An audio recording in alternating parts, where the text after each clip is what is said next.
बिस्मिल्लाहिर्रहमानिर्रहीम अस्सलाम वालेकुम। बहुत बड़ी ब्रेकिंग न्यूज सामने आई है। एक तो आर्मी चीफ और चीफ जस्टिस ऑफ पाकिस्तान वो पेशावर पहुंचे हैं, आम इजलास जारी हैं। आर्मी चीफ की बड़ी आम जो है वो मुलाकात भी हुई है।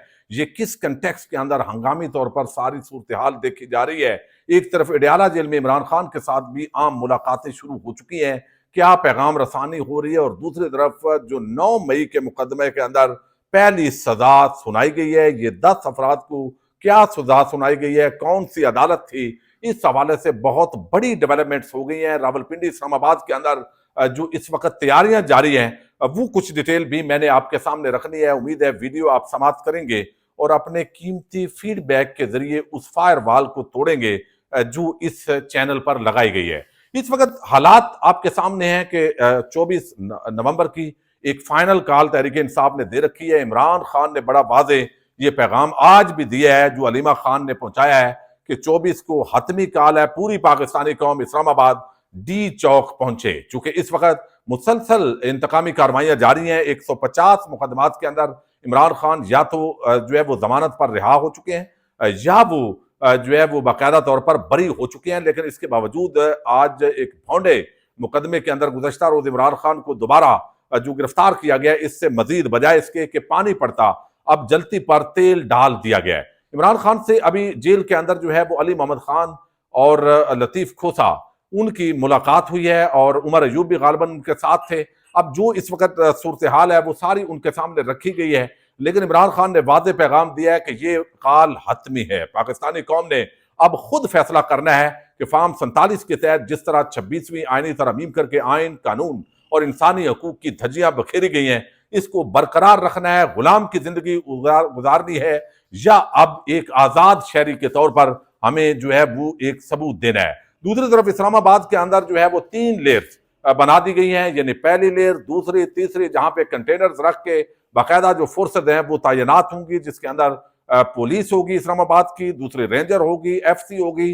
ये अपने तौर पर जो है इस पूरे मामले को देखेंगे। रावलपिंडी के अंदर तकरीबन 4,500 पुलिस एहलकारों की मुख्तलिफ जगहों पर जो तैनाती है वो कर दी गई है, जिसके अंदर 80 के करीब इंस्पेक्टर, एसएचओ लेवल के लोग हैं, जिसमें तकरीबन डीआईजी लेवल के भी लोग हैं। वो अपनी अपनी जो ड्यूटीज हैं वो परफॉर्म करेंगे। लेकिन दूसरी तरफ जो हमने देखा है कि बुशरा बीबी जिनकी जमानत आज वारंट जारी हुए हैं, चूंकि जो जमानत के बाद ये मुल्जम के लिए जरूरी होता है वो ये वहां पे जो है अपना बयान देता है कि जब भी जरूरत होगी, तारीख पेशी होगी, वो उस पर हाजिर होगा। चूंकि उस तारीख पेशी पे अभी बुशरा बीबी हाजिर नहीं हुई, तो लिहाजा 190 मिलियन पाउंड केस के अंदर उनको वारंट गिरफ्तारी जारी कर दिया गया है। यानी वारंट गिरफ्तारी का मतलब यह है कि 26 नवंबर को उनको गिरफ्तार करके अब अदालत के अंदर पेश किया जाए। अगरचे ये रूटीन की कार्रवाई होती है, लेकिन इस पूरी सूरत हाल का रात को जो वीडियो बयान बुशरा बीबी ने जारी किया है, शायद इस वक्त ताकतवर हल्के और हुकूमत यह समझती है कि बुशरा बीबी अब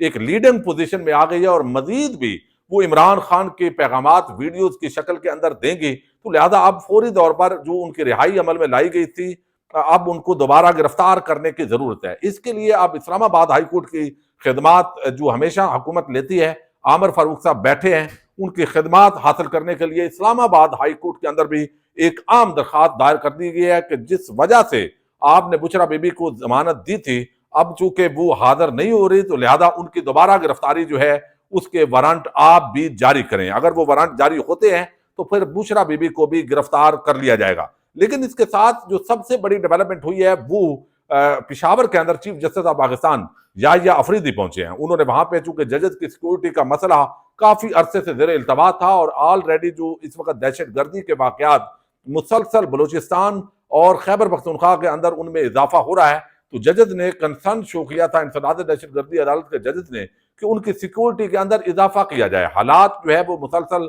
खराब होते दिखाई दे रहे हैं। तो इस हवाले से पारा चनार का गुज़श्ता रोज एक बड़ा जो है वो अनफॉर्चुनेट वाकया हुआ है, जिसके अंदर 42 शहादतें हुई हैं।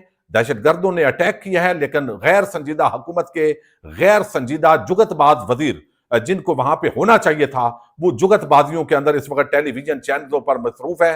वो बुशरा बीबी, अलीमा खान की आपस की लड़ाइयों को डिस्कस करना उनके लिए शायद सबसे जरूरी है। और अब हम देख रहे हैं कि वफाकी हुकूमत तो कभी भी इस तरह के मामलात के अंदर संजीदा नहीं हुए, चूंकि आले शरीफ और आले जरदारी उनका सब कुछ बाहर है, कारोबार बाहर है। जब भी मुल्क पर खुदा न खास्ता कोई ऐसा बुरा वाकया यानी वक्त आएगा, तो वो लोग पाकिस्तानियों को छोड़कर यकीनन अपने असल देश को लौट जाएंगे। लेकिन फिर जो सिक्योरिटी फोर्सेज हैं उन्होंने इसको संजीदा लिया है। Army chief general Asim Munir जो है वो पेशावर पहुंचे हैं। पेशावर पहुंचकर उन्होंने एक आम इजलास में शिरकत की है, एक आम मुलाकात भी उनकी हुई है, क्योंकि उस इजलास के अंदर अली अमीन गंडापुर जो वजीर आला है खैबर पख्तूनख्वा के, वो भी शरीक हुए हैं। और इस इजलास का एक अलामिया ISPR ने जारी किया जो इंतहाई अहमियत का हमल है।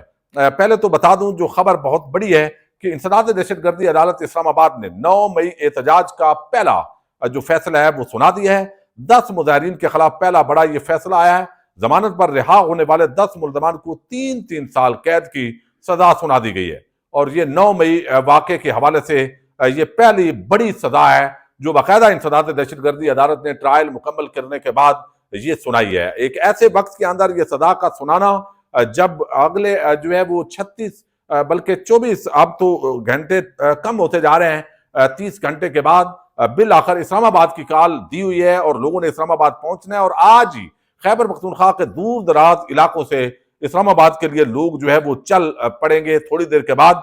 लेकिन इस हालात के अंदर एक तो 9 मई वाकयात जो है उसकी पहली सजा सुनाई गई है। और आज जो इजलास हुआ है एपेक्स कमेटी का पेशावर के अंदर पारा चिनार के इस वाक़े के बाद, जिस पर बड़ा सीरियस कंसर्न शो किए थे गुज़श्ता रोज अल्लामा नासिर शहराजी साहब ने और बाकी जो मजलिस वादतुल मुस्लिमीन के लोग हैं, कि मुसलसल उनकी जो शिया कम्युनिटी है उनको टारगेट किया जा रहा है और ओवरऑल भी दहशतगर्दी के वाकयात बढ़ रहे हैं। लेकिन वफाकी और जो सूबाई हुकूमत है इस मामले के अंदर संजीदा नजर नहीं आ रही। अब army chief general Asim Munir Peshawar पहुंचे हैं। 19 नवंबर को होने वाले कौमी एपेक्स कमेटी के इजलास और सूबाई एपेक्स कमेटी इजलास के जल्द होने की सूरत में यह फैसला किया गया है। ISPR के मुताबिक चीफ ऑफ आर्मी स्टाफ को मुल्क की मौजूदा सलामती की सूरत हाल और इंसदाद दहशतगर्दी के ऑपरेशन के हवाले से तफसीली ब्रीफिंग दी गई है। ब्रीफिंग के दौरान वजीर आला खैबर पख्तूनख्वा और फील्ड यानी अली अमीन गंडापुर और फील्ड कमांडर्स भी मौजूद थे। आर्मी चीफ ने गाजी और शोदा को खराज अकीदत पेश किया है, चूंकि मुसलसल जो फौजी जवान है उन पर भी हमले हो रहे हैं। तो इस तनाजर के अंदर भी ये इंतहाई आम दौरा है, इसकी टाइमिंग बड़ी आम है।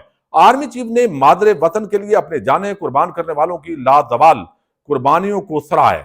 मादरे वतन के दिफा में दी जाने वाली ये कुर्बानियां मुसल्लह अफवाज और कानून नाफज करने वाले इदारों की गैर मुतजलजल अज़्म की अक्कास हैं। अफवाज पाकिस्तान और कौम की मुश्तरका कोशिशों से दहशत गर्दी को नाकाम बनाएंगे। आर्मी चीफ ने इस बात पर जोर दिया है कि दुश्मन कुव्वतों के मजमूम मकासद को खत्म करना अव्वलीन तरजीह है। मुश्तरका और मौसर ऑपरेशन के जरिए अफवाज पाकिस्तान और कानून नाफज करने वाले इदारे मुल्क की सलामती और सालमियत को लाक खतरात और दुश्मनों से छुटकारा हासिल करेंगे। पेशावर अमन पर जो है उनका कोर कमांडर पेशावर जो है उन्होंने इस्तकबाल किया है। अब ये हालात एक तरफ आप देखिए, सियासी अदम इस्तेकाम है, मुआशी अदम इस्तेकाम है, दहशत गर्दी के वाकयात बढ़ रहे हैं और इन हालात के अंदर फार्म 47 के तहत एक हुकूमत पाकिस्तान पर मौजूद है जो इन मामलात के अंदर कभी ना संजीदा थी ना कभी संजीदा हो सकती है। अब सवाल तो ये पैदा होता है कि कम से कम आप जो इंतकामी कार्रवाइयां एक तहरीक इंसाफ के खिलाफ शुरू की गई हैं, उन इंतकामी कार्रवाइयां जो है उनको अब छोड़ा जाए। अब ये बताया जाए कि भाई इससे पहले जो हमने ज्यादतियां कर ली काफी हैं, इसके बाद ना हम अदालतों पर असर और रसूख इस्तेमाल करेंगे, ना हम किसी और जगह मेरिट पर आपकी जमानतें रिहाइयां बनती हैं तो आप लीजिए, हमें आप पहला जो हमने गलतियां की उसकी माफी दीजिए। चूंकि ये जो कुछ हो रहा है ये पाकिस्तान की आम आवाम के खिलाफ हो रहा है। जो कुछ हो रहा है चूंकि एक ऐसी आवाम जिसने ऐसे लोगों को इलेक्ट किया जिनको फार्म 45 की बजाय 47 के जरिए 17-18 सीटों लेने वाले को वजीर आजम बना दिया गया, 30 सीटें लेने वाले को सदर पाकिस्तान बना दिया गया, एक मनी लॉन्ड्रिंग करने वाला कहा जाता है, एक को जाली बैंक अकाउंट का धंधा करने वाला कहा जाता है। इस कुमाश के लोग जिन पर लोगों को एतमाद नहीं है, जब वो लोग पाकिस्तान के ऊपर कब्जा जमा लेंगे तो अवाम और इदारों के दरमियान इस वक्त एक बहुत ज्यादा तफरीक नजर आ रही है। और ये जो तफरीक है सिर्फ बयानात से ये खत्म नहीं हो सकती, ये हर इदारे को समझने की जरूरत है। अदलिया के दांत निकाल लिए गए, अब वो बेजरर हो चुकी है, इंसाफ लोगों को मिल नहीं रहा, नीचे से ऊपर तक पूरा पाकिस्तान का जो सिस्टम है वो क्लैप्स हो चुका है। और शायद हमारे मुल्क के इदारों को इतना अंदाजा नहीं है कि ये सिर्फ बड़कों से डंडे के जरिए ये मामलात सीधे नहीं हो रहे। अवाम के दिलों के अंदर जो हमेशा अपनी मुसल्लह अफवाज से मोहब्बत करने वाली है, वो उसके साथ शाना बशाना इस तरह के मामलात में खड़ी होती है। लेकिन पीपल्स पार्टी नून लीग लगता है इस पूरी सूरत हाल जो इस वक्त तहरीक इंसाफ और जो एस्टैब्लिशमेंट है उसके मबैन एक तनाव है, उसका फायदा उठाने की कोशिश कर रही है। अब बजाय इसके कि दोबारा एक खैर जगाली के तौर पे कानून और आइन को रास्ता दिया जाता, इमरान खान को रिहा किया जाता, तो रिहा नहीं किया गया। अब 24 नवंबर को एक तरफ इस्लामाबाद की तरफ कॉल है और दूसरी तरफ दहशतगर्दी के जो वाकयात हैं वो एक हंगामी किस्म की सूरत हाल पैदा हो गई है। सब इस वक्त पेशावर वो मरकज निगाह बना हुआ है। अडयाला जेल के अंदर भी आम मुलाकातें जारी हैं। रावलपिंडी इस्लामाबाद की पुलिस अपने मसल अवाम को दिखा रही है। इन हालात में क्या होता है, आने वाले चंद घंटे इस हवाले से इंतहाई अहमियत के हमल होंगे। पाकिस्तान जिंदाबाद।